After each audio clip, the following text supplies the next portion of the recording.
2025 সালের বাজেট গরিব, যুবক, অন্নদাতা এবং নারী শক্তিকে শক্তিশালী করার বাজেট। সমাজের সকল অংশের মানুষের কথা মাথায় রেখে বাজেট করা হয়েছে। আজ কেন্দ্রীয় বাজেট নিয়ে প্রতিক্রিয়া জানালেন বিজেপি প্রদেশ সভাপতি তথা সাংসদ রাজীব ভট্টাচার্য। তিনি বলেন, প্রধানমন্ত্রী নরেন্দ্র মোদী যে বিকশিত ভারত এবং সবকা সাথ সবকা বিকাশের কথা বলছেন তা পরিস্ফুট হয়েছে বাজেটে।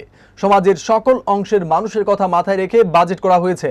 তিনি আরও বলেন, এই বাজেট রাষ্ট্রকে পুনর্নির্মাণ করতে সহায়ক ভূমিকা পালন করবে। এই বাজেট গরিব, যুবক, অন্নদাতা এবং নারী শক্তিকে শক্তিশালী করার বাজেট। বিকশিত ভারত গড়ার লক্ষ্যে এই বাজেট পেশ করা হয়েছে। তার জন্য প্রধানমন্ত্রী নরেন্দ্র মোদী এবং অর্থমন্ত্রী নির্মলা সীতারমণকে ধন্যবাদ জানিয়েছেন। নির্মলা সীতারমণজি উনি পেশ করেছেন। আমি ধন্যবাদ জানাই আমাদের দেশের যশস্বী প্রধানমন্ত্রী নরেন্দ্র মোদীজিকে।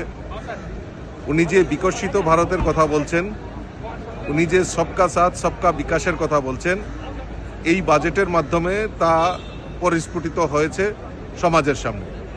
সমাজের প্রত্যেকটা বর্গের, চাহে গরিব হোক, মিডল ক্লাস হোক, কৃষক হোক, সমস্ত অংশের মানুষকে সামনে রেখে এই বাজেট নির্মাণ করা হয়েছে। আমাদের মোদিজি, আমাদের দেশের যশস্বী প্রধানমন্ত্রী নরেন্দ্র মোদীজি বলছেন 2047-এ যে বিকশিত ভারত সংকল্প যাত্রা, এই বাজেট থেকে সেটা প্রমাণ হয় যে এই বাজেটের মধ্যেই তা লিপিবদ্ধ করা হয়েছে। আমি ধন্যবাদ জানাই দেশের প্রধানমন্ত্রী নরেন্দ্র মোদীজিকে যে আজকে এই যে বাজেটের মাধ্যমে আমাদের এই রাষ্ট্রের আমাদের পুনর্নির্মাণের ক্ষেত্রে সহায়ক ভূমিকা পালন হবে।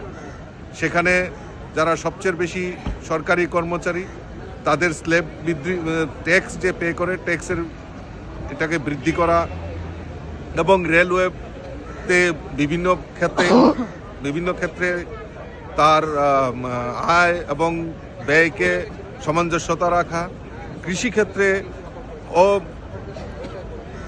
কৃষিক্ষেত্রে একটা অভূতপূর্ব যে আমাদের উন্নয়ন, তা এই বাজেটের মাধ্যমে পরিলক্ষিত হয়েছে।